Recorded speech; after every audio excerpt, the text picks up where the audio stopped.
أعوذ بالله من الشيطان الرجيم بسم الله الرحمن الرحيم الحمد لله رب العالمين الصلاة والسلام على أشرف الأنبياء والمرسلين وعلى آله الطيبين الطاهرين اللهم صل على محمد وآل محمد وعجل فرجهم۔ جی پچھلا درس ہمارا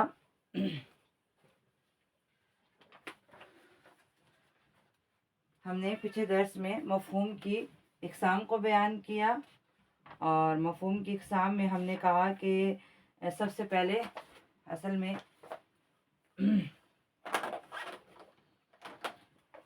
بسم اللہ الرحمن الرحیم ہم نے کہا کہ معنی کی اقسام،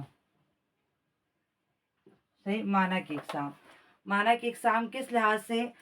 معنی کے اپنے وجود کے اعتبار سے، صحیح، معنی کے وجود کے اعتبار سے۔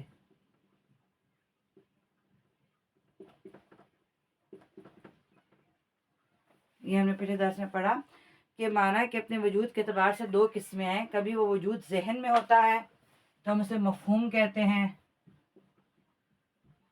اور کبھی وہ معنی خارج میں موجود ہوتا ہے تو ہم اسے مصداق کہتے ہیں۔ پھر ہم نے کہا کہ مفہوم کی دو قسمیں ہیں، جزئی اور کلی۔ مفہوم کی دو قسمیں ہیں، جزئی اور کلی، صحیح۔ جزئی کیا ہوتی ہے؟ ایسا مفہوم جو ایک سے زیادہ مصادیق پر صادق نہ آ سکے، یعنی ایک ہی مصداق پر صادق ہے، اسے جزئی کہتے ہیں۔ اور کلی وہ ہوتا ہے کہ جو ایک سے زیادہ مفاہیم پر صادق آتا ہے، جس کے ایک سے زیادہ مصادیق ہوتے ہیں۔ پھر جزئی کے آگے ہم نے دو اقسام کی، جزئی حقیقی اور جزئی اضافی۔ جزئی کی دو اقسام ہیں، جزئی حقیقی اور جزئی اضافی۔ جزئی حقیقی وہی جو جزئی ہوتا ہے، یعنی کہ جس کا ایک سے زیادہ مصداق نہ ہو، اور جزئی اضافی وہ ہوتا ہے جو ایک کل کے ضمن میں ہوتا ہے، ایک کل کے تحت میں ہوتا ہے، اسے کہتے ہیں جزئی اضافی، یعنی جس کے اوپر ایک وسیع مفہوم ہے اور وسیع مفہوم کے جو نیچے آتا ہے اسے کہتے ہیں جزئی اضافی، کیونکہ اس وسیع مفہوم کا یہ ایک جز ہے، تو اس لحاظ سے کہتے ہیں جزئی اضافی، صحیح۔ اس کے بعد ہم نے کلی کی بھی دو اقسام پڑھی، کلی کی ہم نے دو اقسام پڑھی، کلی کی بھی دو قسمیں ہیں، متواتی اور مشقت۔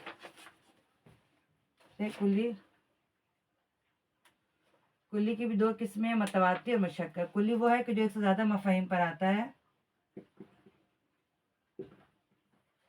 اس کی دو قسمیں ہیں، متواتی اور مشقت۔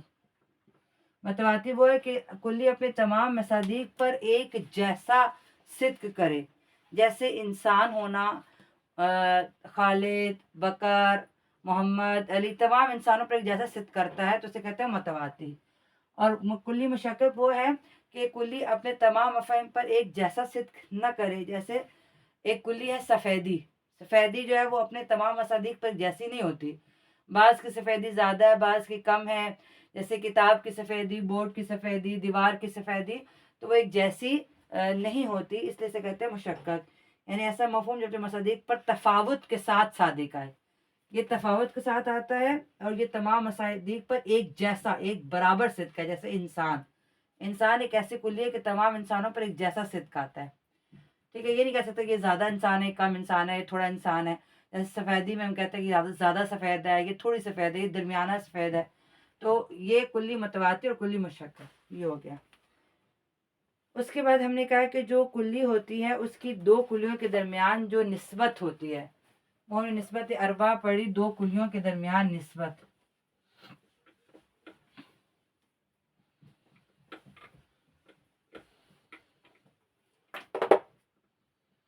سے ہم نے کہا کہ اگر دو کلیاں ہیں، مثلا دو کلیاں ہیں، تو ان دو کلی کے درمیان، مثلا یہ کلی ہے الف اور یہ کلی ہے با، ٹھیک ہے نا، تو ان دو کلیوں کے درمیان جو نسبت ہے وہ کیا ہے؟ ان کے آپس میں نسبت کیا ہے؟ دو کلی کے درمیان جو نسبت ہے، اور اسے کہتے ہیں نسبت اربعہ۔ ان کے درمیان چار نسبتیں ہوتی ہیں، ان کے درمیان چار نسبتیں ہوتی ہیں، ٹھیک، اسے کہتے ہیں نسبت اربعہ۔ کبھی کیا ہوتا ہے تساوی، یعنی ایک کلی کے سارے مفہوم دوسری کلی پر صادق آتے ہیں.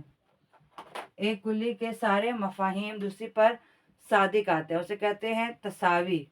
ٹھیک ہے، یعنی جتنے یہ کلی کے جتنے مصادیق ہیں وہ تمام اس کلی پر صادق ہیں، اسے کہتے ہیں تساوی، جس کو ہم ایسے لکھتے ہیں کہ ایک کلی مساوی ہے دوسری کلی کے، اس کے سارے مصداق اس کے سارے پر جو ہے وہ آتے ہیں. یعنی یہ الف ہے تو یہی با ہے، سارے مصداق اس پر آ رہے ہیں تو اسے کہیں گے تساوی. دوسری نسبت ہم نے کیا پڑھی تھی؟ تباین.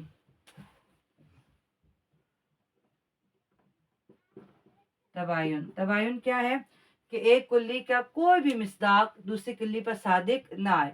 تساوی ہم نے جیسے کہا تھا کہ انسان اور بشر، انسان اور ناطق، ہر انسان بشر ہے اور ہر بشر انسان ہے، اس کے سارے مصداق اس پر، اس کے سارے مصداق اس پر آ رہے ہیں. انسان اور ناطق، ناطق کیونکہ خاص ہے انسان کے ساتھ، ناطق صرف انسان ہی ہوتا ہے، تو ہر انسان ناطق ہے اور ہر ناطق انسان ہے، تو یہ ہو گیا تساوی. دوسری ہے تباین. تباین کیا ہے کہ ایک کلی کا کوئی مصداق بھی دوسری پر صدق نہ کرے، کوئی بھی آپس میں نہ ملے. اس کے نشان ہم نے ایسے لگایا تھا کہ دو لائنز ایسی جو کبھی بھی کسی جگہ پہ ایک دوسرے سے ملتی نہیں ہے. ٹھیک ہے، یہ ہو گیا تباین. ٹھیک ہے، جیسے کہ ایک کلی ہے اور یہ دوسری کلی ہے، نہ اس کا کوئی مصداق اس پر آتا ہے نہ اس کا کوئی مصداق اس پر آتا ہے. ٹھیک ہے، تو اسے کیا کہتے ہیں؟ تباین ہے دونوں کا آپس میں. جیسے ہم نے کہا کہ انسان اور پتھر، کوئی انسان پتھر نہیں ہے اور کوئی پتھر انسان نہیں ہے. دوسری نسبت ہم نے کیا پڑھی تھی؟ عموم و خصوص مطلق. عموم و خصوص مطلق. عموم و خصوص مطلق کیا ہے کہ ایک کلی خاص ہے اور ایک کلی عام ہے. جو کلی خاص ہے اس کے سارے مصداق عام والی پر آتے ہیں، لیکن عام والی کے سارے مصداق خاص پر نہیں آتے بلکہ خاص پر بھی آتے ہیں اور اس سے زائد بھی ہے کیونکہ وہ ایک بڑی کلی ہے. تو اس کے درمیان جو ہے وہ ہم نے نسبت کیسے کی تھی کہ اگر ہم کہیں کہ الف بڑا ہے با سے مثلا، یعنی ایک کلی عام ہے اور ایک کلی خاص ہے، اس کلی کے سارے مصداق اس پر آتے ہیں لیکن اس کے سارے نہیں اس پر آتے، اس پر بھی آتے ہیں اس کے علاوہ بھی آتے ہیں. جیسے ہم نے مثال دی انسان اور حیوان. انسان اور حیوان، ہر انسان حیوان ہے کیونکہ حیوان، انسان کی تعریف ہی ہے کہ انسان کیا؟ حیوان ناطق، ایسا حیوان جو نطق کرتا ہے. ٹھیک، تو ہر انسان حیوان ہے، اس کی جنس ہے حیوان ہونا. ہر انسان حیوان ہے لیکن ہر حیوان انسان نہیں ہے. انسان خاص ہے اور حیوان عام ہے. پرندے بھی حیوان ہیں، شیر بھی، گھوڑا بھی، لیکن انسان جو ہے وہ حیوان ہے مگر ہر حیوان انسان نہیں ہے. اسے کہتے ہیں عموم و خصوص مطلق، یعنی ایک کلی خاص ہے اور ایک کلی عام ہے، اسے کہتے ہیں عموم و خصوص مطلق. چوتھی جو نسبت تھی نسبت اربع میں، چوتھی نسبت کیا ہے کہ عموم و خصوص من وجہ. عموم و خصوص من وجہ. عموم و خصوص من وجہ یہ ہے کہ ایک کلی اور دوسری کلی کے بعض افراد آپس میں ملتے ہیں اور بعض نہیں ملتے، یعنی اس کی بھی بعض اس میں شامل ہیں اور بعض نہیں ہے، اور دوسری والے کی بھی بعض اس میں شامل ہے اور بعض نہیں ہے. عموم و خصوص من وجہ. اس کی نشان ہم نے یہ لگایا تھی کہ الف کا اگر ہم کہیں ایک کلی ہے تو ایسے کراس، یعنی کچھ اس کے اس میں ہے اور کچھ نہیں ہے، اور کچھ اس کے اس میں ہے اور کچھ نہیں ہے. عموم و خصوص من وجہ. ٹھیک ہے، یعنی ایک اس کی عموم و خصوص من وجہ کی کیا مثال ہے کہ ایک کلی اور یہ دوسری کلی. ٹھیک ہے، تو اس کی بھی بعض افراد اس میں ہیں اور بعض نہیں ہے، اور اس کی بھی بعض افراد اس میں ہیں اور بعض نہیں ہیں. یعنی دونوں کلیوں بعض مصادیق میں ایک دوسرے سے ملتی ہیں اور بعض میں نہیں ملتی. جیسے ہم نے کہا تھا انسان اور سفیدی. بعض انسان سفید ہیں لیکن بعض انسان سفید نہیں ہیں. بعض سفیدیاں انسان ہیں لیکن بعض سفیدیاں انسان نہیں ہیں، جیسے برف سفید ہے انسان نہیں ہے، کبوتر سفید ہے لیکن انسان نہیں ہے. تو اس کلی کی بعض اس میں ملتے ہیں اور بعض نہیں ملتے، اور اس کے بعض اس میں ملتے ہیں اور بعض نہیں ملتے. ٹھیک، یہ ہم نے پچھلے درس میں پڑھا تھا نسب اربعہ، 4 نسبتیں 2 کلیوں کے درمیان. یہ ہمارا پچھلا درس تھا. اب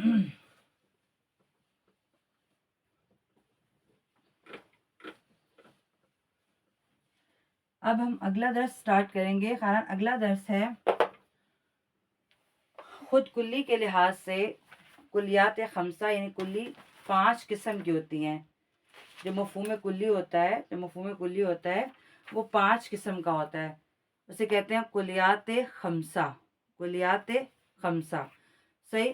بنیادی طور پر اس کی 2 اقسام ہیں، پھر آگے ایک قسم کی 3 اور ایک قسم کی 2. ٹھیک. اگلا جو ہمارا موضوع ہے وہ ہے کلیات خمسہ یعنی 5 کلیاں. جو مفہوم کلی ہے وہ 5 طرح کا ہوتا ہے. صحیح. خود کلیات خمسہ کو پہلے 2 حصوں میں تقسیم کیا جاتا ہے. بنیادی طور پر اس کی 2 اقسام ہیں، ذاتی اور عرضی. ذاتی اور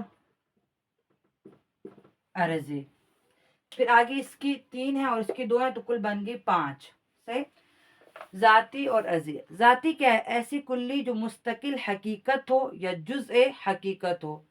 ٹھیک ہے نا. یعنی ایک ایسی کلی جو ایک ذات کی ذاتی حقیقت ہے، جیسے انسان اور حیوان. ٹھیک ہے نا. انسان میں حیوان اس کی ذاتی، اس کی ایک مستقل حقیقت ہے. ٹھیک ہے. اور خود انسان حیوان کے لیے ایک جزء حقیقت ہے، یعنی حیوان کے معنی کا ایک جزء حقیقت ہے انسان. صحیح. اور انسان میں خود اگر ہم دیکھتے ہیں جیسے مختلف لوگ ہیں، محمد، علی، زید، خالد، یہ سب کیا ہے؟ یہ جزء حقیقت ہے، انسان کی جزء حقیقت ہے. تو ذاتی کیا ہو گئی؟ ذاتی ایسی کلی ہے جو مستقل حقیقت ہو یا جزء حقیقت ہو. مثلا انسان ایک مستقل حقیقت ہے اور حیوان انسان کا جزء حقیقت ہے، کیونکہ انسان حیوان اور ناطق سے مل کر بنا ہے. صحیح. ہم جب کہتے ہیں نا انسان کی تعریف، تو انسان کی تعریف میں ہم کیا کہتے ہیں؟ انسان کی تعریف ہم کہتے ہیں حیوان الناطق. انسان کیا ہے؟ حیوان ناطق ہے. اب جو انسان کی تعریف میں ہم نے کہا نا انسان حیوان ناطق ہے. صحیح. تو اس کی جزء حقیقت 2، ایک حیوان اس کا جز ہو گیا، ٹھیک ہے، اور ایک ناطق ہونا اس کا جز ہو گیا. تو یہ جزء حقیقت ہیں اس کی ذات کے. انسان کی ذات کی جزء حقیقت ہے. حیوان بھی اس کا جز ہے اور ناطق بھی اس کا جز ہے. صحیح. تو ذاتی ایسی کلی ہے جو مستقل حقیقت ہو یا جزء حقیقت ہو. مثلا انسان ایک مستقل حقیقت ہے اور حیوان انسان کا جزء حقیقت ہے، کیونکہ انسان حیوان اور ناطق سے مرکب ہے. اس طرح ناطق بھی انسان کا جزء حقیقت ہے. ٹھیک ہے. یہ بھی جزء حقیقت ہے انسان کا. صحیح. یہ بھی جزء حقیقت ہے اور ناطق ہونا بھی اس کا جزء حقیقت ہے. تو اسے کہتے ہیں ذاتی. یعنی دیکھیں کلی کیا ہم نے کہا؟ کلی وہ ہے جو ایک سے زیادہ مفاہیم پر مصداق ہوتا ہے جس کا کلی. اب انسان ایک کلی ہے، حیوان ایک کلی ہے، ناطق ایک کلی ہے، کیونکہ ناطق محمد بھی ناطق ہے، مثلا عمر بھی، بکر بھی، زید بھی، سب ناطق ہیں. صحیح. حیوان بھی ایک کلی ہے. ٹھیک ہے. انسان بھی حیوان ہے، جانور یہ سب حیوان ہیں، گھوڑا، پرندے سب. تو یہ جو کلی ہوتی ہے یہ کبھی ذاتی ہوتی ہے، یعنی ایک حقیقت کا جز ہونا، خود مستقل حقیقت یا اس کا جز ہونا. جیسے انسان ایک مستقل حقیقت ہے اور اس کا جز کیا ہے کہ وہ حیوان ناطق ہے، یعنی اس کا حیوان ہونا بھی اس کا جز ہے اور اس کا ناطق ہونا بھی اس کا جز ہے. تو یہ کہلائے گا جز حقیقت. جز حقیقت تو اس کو ہم کہیں گے ذاتی. ٹھیک. تو ذاتی کیا ہو گیا؟ جو اس کا جز حقیقت ہو یا مستقل حقیقت ہو. پھر اس ذاتی کو آگے تقسیم کیا گیا ہے 3 میں، یعنی کہ جو انسان یا کوئی بھی کلی کا جو جز حقیقت ہوتا ہے وہ 3 طرح کا ہوتا ہے. یعنی یا وہ مستقل حقیقت یا اس کو جو جز حقیقت ہے ایک کلی کا وہ 3 طرح کا ہوتا ہے. ایک ہوتا ہے نوع، جنس اور فصل. یعنی جو ذاتی ہے، ذاتی اس کی 3 اقسام ہم بنائیں گے. ذاتی کی 3 اقسام بنائیں گے. پہلی قسم سے اس کی کیا ہے؟ ذاتی کی پہلی قسم ہے جی نوع.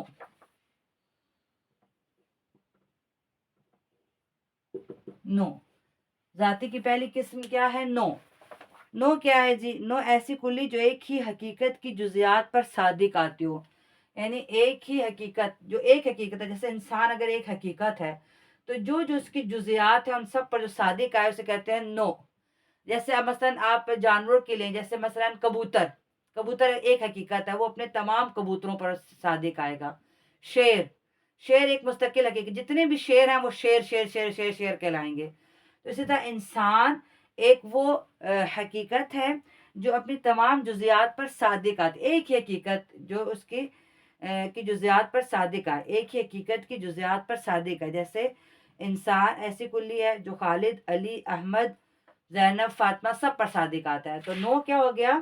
نو ہو گیا ایک ایسی کلی جو ایک ہی حقیقت کی جزیات پر صادق آئے، ایک ہی حقیقت کے، جیسے انسان ہونا ایک ہی حقیقت کے۔ پھر جیسے گھوڑا ایک نو ہے، مثلا شیر ایک نو ہے، ٹھیک ہے، مثلا سونا ایک نو ہے، چاندی ایک نو ہے۔ تو یہ جو اپنے تمام جو جزیات پر ایک حقیقت کے جو جزیات پر صادق آئے، ایک ہی حقیقت کے جزیات پر صادق آئے، ٹھیک، اسے کہتے ہیں نو، اسے کہتے ہیں نو، ٹھیک ہے نا۔ انسان جیسے میں نے آپ کو مثال دی، جیسے میں نے آپ کو مثال دی گھوڑا، جیسے معدنیات میں سونا، چاندی، ٹھیک ہے نا، یہ ایک ہی حقیقت کی جزیات پر صادق ہے، اسے کہتے ہیں نو،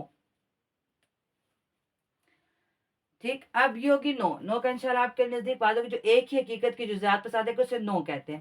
نو کے اوپر آتا ہے جنس، نو کے اوپر آتا ہے جنس، یہ نو سے بڑا مفہوم ہے۔ جنس وہ ہے جو کئی انواع پر صادق آئے، ٹھیک ہے نا۔ جنس ایسی کلی ہے جو مختلف انواع پر صادق آئے، یعنی کئی نو مل کر ایک جنس بنتے ہیں۔ جیسے حیوان ایک جنس ہے، اب اس میں نو انسان بھی شامل ہے، نو شیر بھی شامل ہے، نو گھوڑا بھی شامل ہے، نو کبوتر بھی شامل ہے، ٹھیک ہے۔ تو نو کیا ہوتی ہے؟ جو ایک ہی حقیقت کی جزیات پر صادق آئے، اور اس کے اوپر ہوتا ہے جنس جو مختلف انواع پر صادق آئے، کئی انواع مل کر ایک جنس بناتے ہیں۔ تو ہم سب کی جنس کیا ہے؟ حیوان، ہم سب کی جنس کیا ہے؟ حیوان، ہم بھی حیوان ہیں، گھوڑا بھی حیوان ہے، کبوتر بھی حیوان ہے، شیر بھی حیوان ہے، یہ سب کیا حیوان ہے۔ تو مختلف انواع کے جو مل کر جس پر صادق ہے اسے کہتے ہیں جنس۔ تو ہماری جنس ہے حیوان، تو جنس بڑا مفہوم ہے نو کی نسبت۔ نو کیا ہوتا ہے؟ جو ایک ہی حقیقت کے جزیات پر صادق آئے، اور جنس وہ ہے جو مختلف انواع پر، کئی نو جنس میں شامل ہوتی ہے، جنس میں کئی انواع شامل ہوتی ہے۔ ایسی کلی جو مختلف انواع پر صادق ہے، جیسے حیوان ایسی کلی ہے جو انسان، پرندے، مچھلی، ٹھیک ہے، شیر سب پر صادق آتا ہے، تو اسے کہیں گے جنس، ٹھیک ہے نا۔ جنس کیا ہے؟ جو مختلف انواع پر ہے، کئی نو اس میں شامل ہوں، صحیح۔ اب دیکھیے، اب اگر آپ اپنے انسانوں کی مثال لیں تو نو کیا ہو گیا جی؟ انسان، انسان میں سب آ گئے، محمد، علی، زید، بکر، فاطمہ، زینب، یہ سب ہو گئے نو، یہ ہو گیا انسان نو۔ اب ہمارے اوپر جنس کیا؟ حیوان، حیوان، حیوان میں ہم انسان بھی شامل ہیں، پرندے بھی شامل ہیں، مثلا شیر بھی، یہ سب جو جنس میں شامل ہیں۔ تو نو ہوگی جو ایک ہی حقیقت کی جزیات پر صادق آئے، اور جنس وہ ہے جو کئی انواع پر صادق ہے، کئی انواع پر صادق ہے، اسے کہتے ہیں جنس۔ جنس کے بعد تیسری جو ذاتی ہے، یہ بھی ہم ذاتی کی اقسام پڑھے ہیں۔ ذاتی میں ایک ہو گیا نو، اور ذاتی میں دوسرا ہو گیا جنس، اور تیسری جو ذاتی کی قسم ہے وہ ہے فصل، فصل،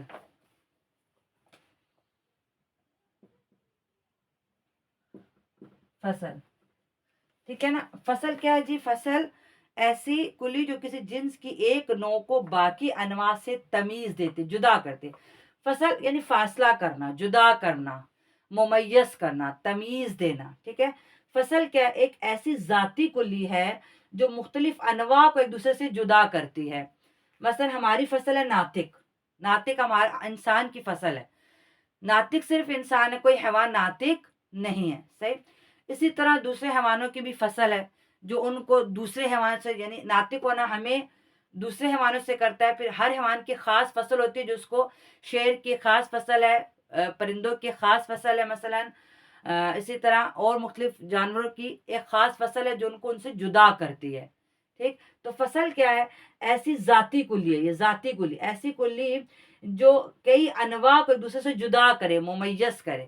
اگر ہم انسان کے ساتھ، حیوان کے ساتھ ناطق نہ بولیں تو ہمیں سمجھ نہیں آئے گی کہ ہم کس حیوان کی بات کریں، لیکن جب ہم ناطق بولیں گے تو اس کا مراد صرف انسان ہے، اس سے مراد کوئی گھوڑا، کوئی شیر، کوئی پرندہ نہیں ہے، صحیح۔ تو فصل کیا ہے؟ فصل جی ایسی کلی جو کسی حقیقت کے لیے ایسی کلی جو کسی جنس کی ایک نوع کو باقی انواع سے تمیز دیتی ہے. ہم نے کہا نا ایک جنس میں کئی انواع شامل ہیں. فصل آ کر ان تمام انواع کو ایک دوسرے سے جدا جدا کرتی ہے، الگ الگ کرتی ہے. یہ نوع انسان ہے، مثلا یہ نوع پرندہ ہے، مثلا یہ نوع مچھلی ہے، یہ نوع مثلا جانور یہ شیر چیتا وغیرہ ہے. ٹھیک ہے، تو کیونکہ ہم نے کہا نا جنس میں کئی انواع شامل ہوتی ہیں. فصل آ کر ان تمام انواع کو ایک دوسرے سے جدا کرتی ہے، ایک دوسرے سے تمیز دیتی ہے. جیسے ناطق ایسی کلی ہے جو انسان کو حیوان کے باقی انواع پرندے، ہاتھی اور مچھلی وغیرہ سے تمیز دیتی ہے، جدا کرتی ہے. ٹھیک، تو ہم نے کہا کلیات خمسہ میں ذاتی کون سی ہے؟ جو ایک خود مستقل حقیقت یا اس کی جزء حقیقت ہو، وہ ذاتی ہوتی ہے. اور اس ذاتی کی 3 اقسام ہیں. ایک ہے نو کیا ہے کہ جو ایک ہی حقیقت کے جزیات پر صدق کرے، ایک ہی حقیقت کی. ٹھیک ہے، جیسے انسان ایک حقیقت ہے اور یہ تمام محمد، خالد، زید، فاطمہ، زینب ان تمام پر یہ صدق کرتا ہے. ٹھیک ہے نا. اس کے بعد جنس کیا ہے کہ جس میں کئی انواع شامل ہیں. جنس میں کئی انواع پہ صادق ہوتا ہے، یہ کئی انواع پر صادق آتی ہے جنس. پھر فصل کیا ہے؟ فصل جو جنس سے موجود تمام انواع کو ایک دوسرے سے جدا کرتے، ایک دوسرے سے الگ کرتی ہے، ایک دوسرے سے تمیز دیتی ہے. تو یہ ہوگی 3 اس کی ذاتی کی تقسیم کلیات خمسہ میں جو ہم نے یہ 3 بولے. آگے ہے جی عرضی. 2 اس کی اقسام ہے. عرضی پہلے خود کیا ہے ہم اس کی تعریف کریں گے اور پھر آگے اس کی اقسام. عرضی ایسی کلی ہے جو کسی حقیقت کے لیے وصف ہوتی ہے. یہ ہم نے کہا تھا نا جزء حقیقت ہے، مستقل ہے کہ جزء حقیقت. عرضی کیا؟ جیسے عارض ہونا، اوپر آنا. ٹھیک ہے نا. عرضی کیا ہے؟ یہ کسی کلی کے لیے وصف ہے. جیسے انسان کا ضاحک ہونا، ٹھیک ہے نا، مثلا کاتب ہونا، یہ تمام وصف ہے. تو عرضی کیا ہو گئی؟ جو کسی کلی کے لیے وصف ہو، جو کسی حقیقت کے لیے وصف ہو. ایسی کلی جو کسی حقیقت کے لیے وصف ہوتی ہے. جیسے ذائق ایک کلی ہے جو صرف انسان کے لیے وصف ہے.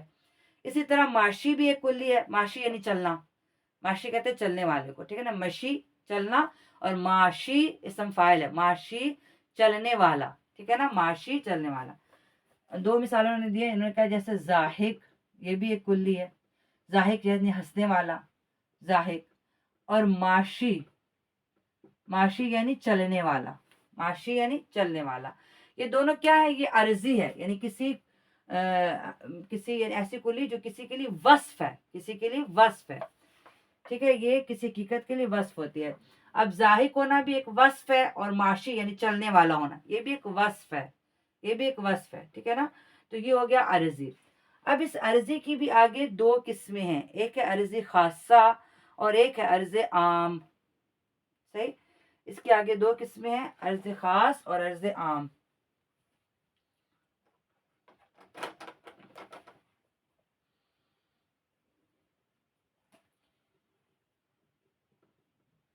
ایک ہوگی خاصہ.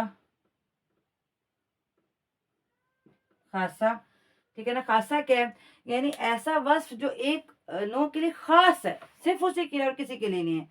ایسی کلی جو صرف ایک نوع کے لیے وصف ہو، صرف ایک. مثلا ضاحک صرف انسان کے لیے آتا ہے، صرف انسان کے لیے.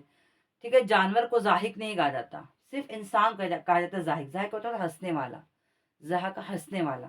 تو یہ ضاحک ایک ایسا وصف ہے جو خاص ہے انسان کے ساتھ. جانوروں کو ضاحک نہیں کہا جاتا. لیکن معاشی آپ دیکھیں، معاشی یعنی چلنے والا. انسان بھی معاشی ہے، شیر بھی معاشی ہے، گھوڑا بھی معاشی ہے. ٹھیک ہے، یہ سب کیا معاشی ہیں.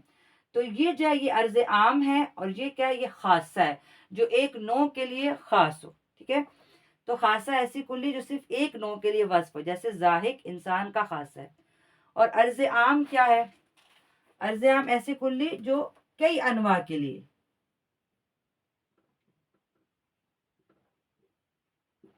عرض عام یعنی عمومی وصف جسے کہہ سکتے ہیں. ایسی کلی جو مختلف انواع کے لیے وصف ہو، جیسے معاشی انسان کے لیے بھی ہے، فرس گھوڑے کے لیے، اسد شیر کے لیے، اور فیل اونٹ کے لیے، سب کے لیے عرض عام ہے. ٹھیک، تو ہم نے عرضی کیا ہے؟ جو ایک حقیقت کے لیے وصف ہو. ایسی کلی جو ایک حقیقت کے لیے وصف ہو. کبھی وہ وصف خاص ہوتا ہے ایک نوع کے لیے، اسے ہم کہتے ہیں خاصہ. اور کبھی وصف عام ہوتا ہے کئی انواع کے لیے، اسے کہتے ہیں عرض عام. ٹھیک ہے نا، یہ ہوگی خاصہ یعنی عرض خاص، اور یہ ہے عرض عام. ٹھیک، خاصہ کی مثال جیسے ہم نے دی ذاہق خاص انسان کے لیے، جیسے کاتب خاص انسان کے لیے، صحیح. اور ماشی کیا ہے؟ یہ عرض عام ہے. ماشی یعنی چلنے والا انسان بھی ہے، اسد بھی ہے، فیل بھی ہے، یہ سب کیا ہے؟ ماشی ہیں. تو اس طریقے سے عرض کی دو اقسام ہو گئے، صحیح، عرض خاص اور عرض عام. اب کیا قرآن، اب یہ کل بن گئی کلیات خمسہ، اسے کہتے ہیں کلیات خمسہ، صحیح، جس میں تین ذاتی ہیں، یہ تین ذاتی ہیں، ٹھیک ہے نا، ایک دو تین، اور یہ دو عرضی ہیں، عرضی ہیں، ذاتی نہیں عرضی نہیں ہے. تو یہ گیا چار اور پانچ، ٹھیک ہے. یہ بن گئی کلیات خمسہ، کلیات خمسہ، اسے کہتے ہیں کلیات خمسہ، یعنی پانچ کلیاں، جس میں سے تین جو ہیں وہ حقیقت کا جز مستقل یا خود مستقل حقیقت یا حقیقت کا جز ہے، اور دو جو ہیں وہ حقیقت پر کے لیے وصف بن رہی ہیں، ٹھیک ہے نا، وصف بنی ہیں. تو یہ کلیات خمسہ، کلیات خمسہ، ٹھیک ہے. اور آج کے لیے دیکھ لیں کہ اگر اتنا کافی ہے، ہم نے کلیات خمسہ کو بیان کر دیا. اگر مزید ہم آگے پھر مزید انشاءاللہ کہ ہم اگلے درس میں اس کی مزید پھر اقسام بیان کریں گے.